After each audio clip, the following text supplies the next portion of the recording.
Dari zaman dulu kalau kita belanja dan dapat voucher diskon pasti happy bre. Tapi baru kali ini saya ketemu sama orang dapat voucher diskon malah mencak-mencak coy.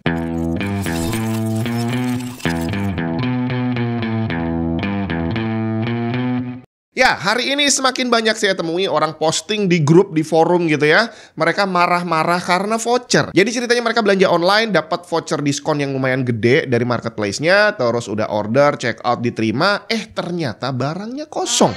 Akhirnya transaksinya dibatalkan dan vouchernya hangus, nggak bisa dipakai lagi. Nah, reaksi orang terhadap postingan seperti ini juga beraneka ragam. Ada yang mendukung seller, ada yang mendukung buyer gitu ya. Dan banyak sekali yang pendukung buyer ini, mereka menyalahkan tokonya. Kok bisa pasang stok ready ternyata habis? Ada yang bilang tokonya nggak profesional lah, usaha penipuan dan sejenisnya. Dan masalahnya tadi karena vouchernya hangus bre. Masih mending kalau vouchernya cuma 100.000.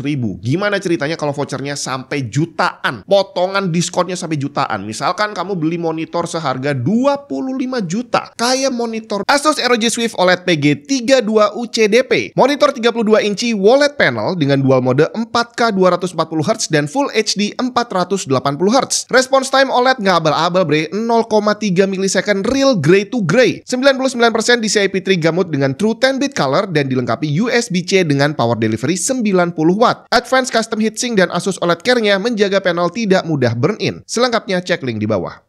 Gimana? Sebel banget nggak tuh? Dapat voucher jutaan, batal dipakai. Kalau udah seperti ini, biasanya toko akan meminta kita sebagai buyer untuk membatalkan transaksi. Tapi di forum akan banyak sekali orang yang bilang jangan mau. Biarkan tokonya yang membatalkan atau biarkan batal secara sistem. Karena kalau kita yang membatalkan, mereka nggak kena penalti apa-apa. Tapi kalau seller yang membatalkan atau batal karena sistem, reputasi mereka bakal kena. Ada imbasnya gitu ya. Tinggal masalahnya kalau kita nurut sama saran seperti itu dan kita nungguin nih sistemnya batal secara otomatis, itu berarti uang kita akan ketahan di sana mungkin 2 hari bahkan bisa sampai 4 hari.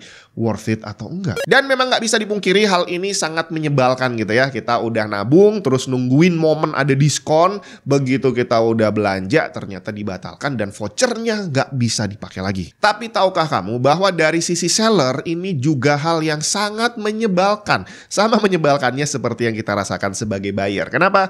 Karena semua seller pasti pengennya transaksi itu lancar, nggak ada yang dibatalin, dapat order masuk diterima, dapat untung gitu kan.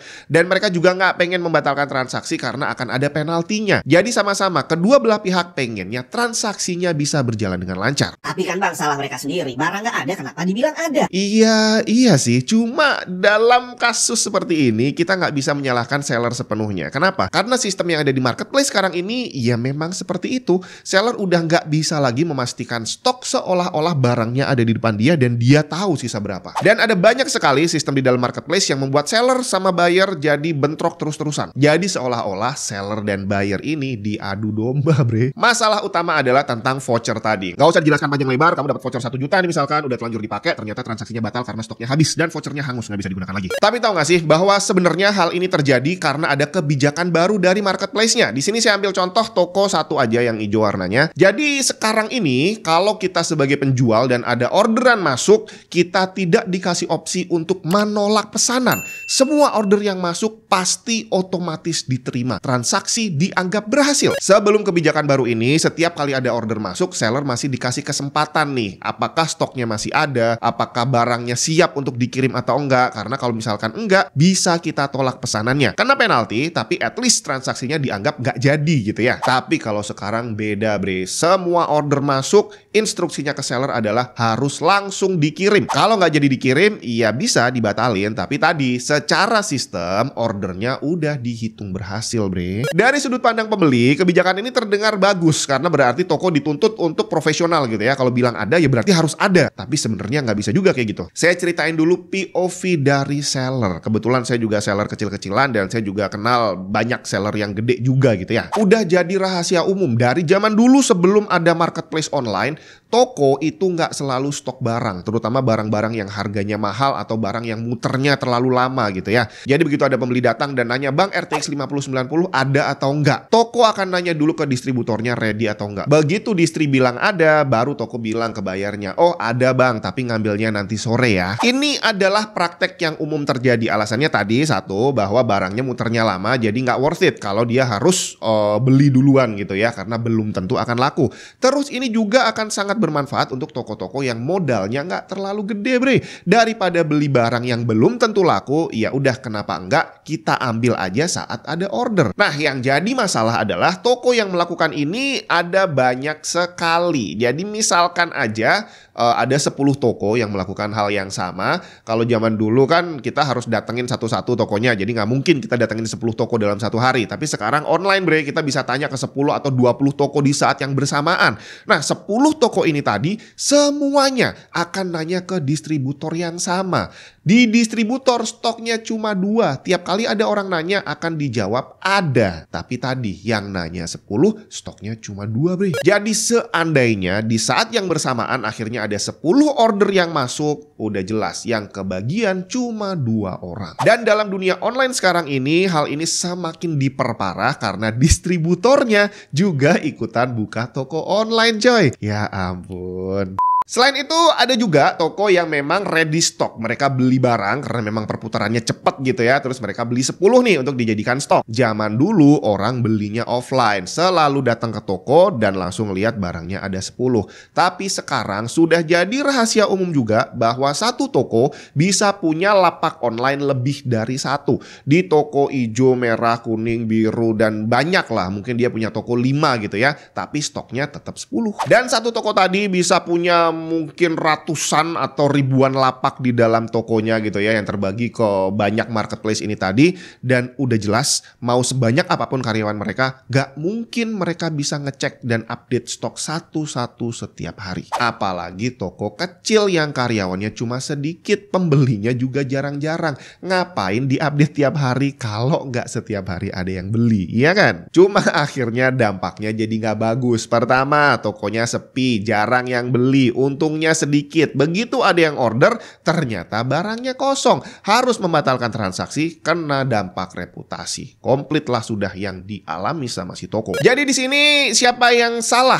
Ya kalau dibilang seller salah, nggak bisa juga karena sistemnya udah seperti itu. Jadi hal ini adalah hal yang sudah sangat normal.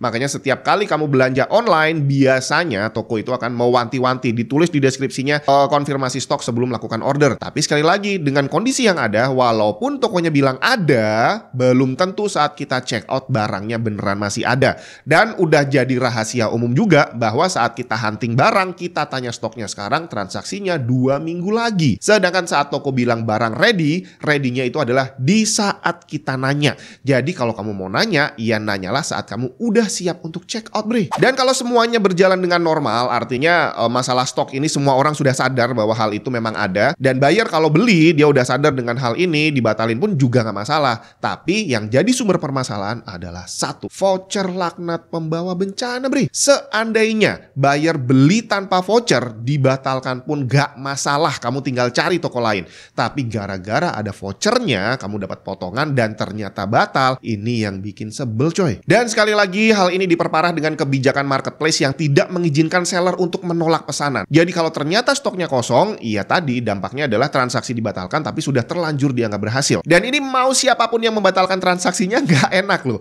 Kalau seller yang batalin dia dapat dampak reputasi tadi, tapi kalau buyer yang membatalkan, itu alasannya juga dipaksa seolah-olah kita yang minta. Dan ini barusan kejadian kemarin. Saya beli barang dan tokonya nggak respon gitu ya. Udah 2 hari berlalu ternyata nggak diproses juga, nggak dikirim. Tulisannya kan transaksi diterima gitu ya, tapi barangnya nggak dikirim.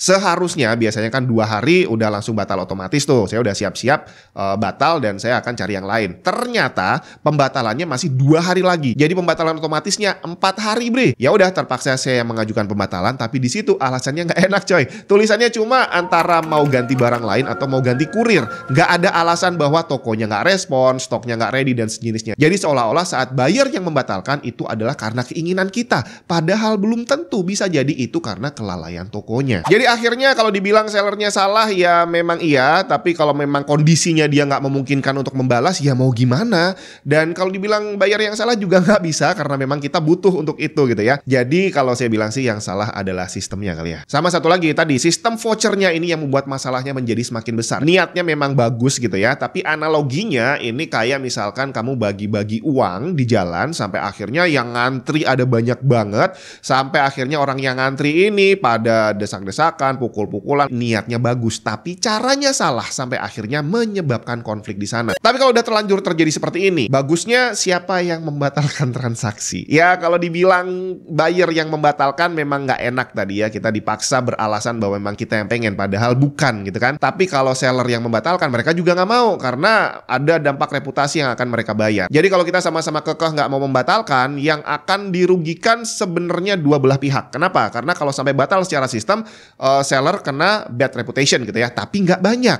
Dan kita sebagai buyer, uang kita akan tertahan di sana lebih lama. Kalau buat saya nggak worth it. Mendingan ya udah saya aja yang batalin biar duitnya cepat kembali. Toh seandainya kalau kamu nurut sama saran orang, biarin mereka kena penalti, penaltinya nggak akan ngaruh, Bre. Jangankan karena nggak ngirim barang atau membatalkan transaksi, yang jelas-jelas nipu aja masih tetap bisa punya reputasi 4,9 coy. Nih, salah satu toko yang tenar banget di grup dan selalu dijadikan bahan sebagai toko yang harus dihindari. Ratingnya masih 4,9 walaupun ada 1.400 buyer yang kecewa ngasih bintang 1. Tapi sebaliknya, hampir 90.000 orang ngasih bintang 5. Jadi apalah artinya kita memaksa seller atau sistem yang membatalkan transaksi hanya untuk reputasi minus yang gak seberapa ngaruh.